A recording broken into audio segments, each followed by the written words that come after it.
les différents statuts des cités dans le monde romain.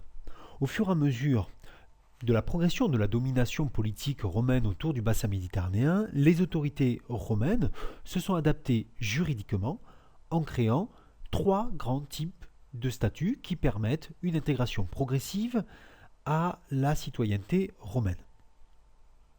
Le premier statut, ce sont les cités de droit romain. C'est la catégorie juridique qui a la plénitude des droits, et c'est bien sûr la catégorie également la plus enviée. Pour appartenir à cette catégorie-là, qui assimile les cités qui l'obtiennent à Rome, à l'Ourps, il faut remplir plusieurs conditions. D'abord, avoir un père citoyen romain qui serait marié sous le statut légal du connubium et ainsi qui peut transmettre la citoyenneté à son enfant. Également, être affranchi par un maître citoyen romain. Dans un premier temps, la citoyenneté n'est pas totale puisque l'affranchi ne dispose pas du ius honorum, mais un peu plus tardivement, l'affranchissement donne la plénitude de droit romain.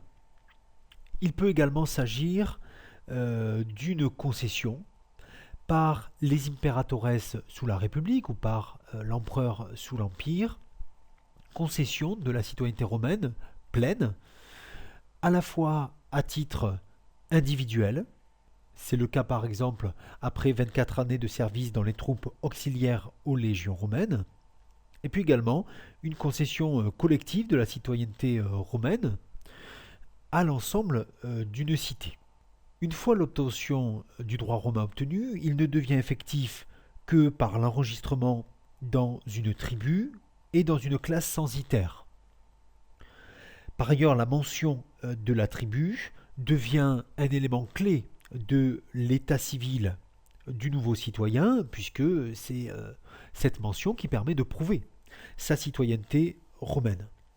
La répartition dans les classes censitaires se font lors des recensements, qui sont des opérations très importantes pour les autorités romaines. Alors, les cités de droit romain sont assujetties aux impôts directs, sauf si elles ont obtenu le ius italicum, c'est-à-dire le droit italique qui assimile leur sol au sol italien et obtiennent ainsi l'exemption de fiscalité directe. Le deuxième statut, c'est le droit latin. La catégorie juridique du droit latin a d'abord été créée pour les cités du Latium, comme son nom l'indique, ce qui permettait une normalisation des relations entre Rome et ses cités nouvellement conquises. Mais à partir de la Lex Pompeia de 89 avant notre ère, le droit romain est étendu à tous les Italiens libres et entraîne une modification du droit latin par son élargissement à d'autres cités qui n'appartiennent pas au Latium. En fait, le droit latin est un statut civique qui se veut intermédiaire entre celui du citoyen romain et le statut de pèlerin, c'est-à-dire d'étranger. Dans les cités de droit latin, les citoyens ont les mêmes droits civils que les citoyens romains. C'est-à-dire, par exemple, ils bénéficient du connubium ou ils bénéficient du commercium, c'est-à-dire le droit de conclure des contrats légaux et validés par Rome, en quelque sorte. Mais les citoyens de droit latin n'accèdent pas aux mêmes droits politiques. Ils sont ainsi privés, par exemple, d'accès aux magistratures romaines, même si par ailleurs ils sont astreints aux impôts impériaux. En revanche, à partir du second siècle avant notre ère,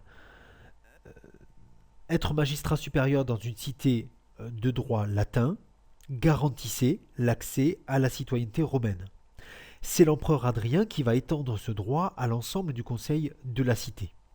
Les cités de droit latin peuvent prendre plusieurs dénominations, les deux principales étant les colonies latines fictives et les oppida latina.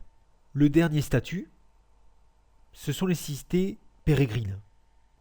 En fait, dans ces cités, les peuples sont maintenus à l'écart du droit romain ou du droit latin.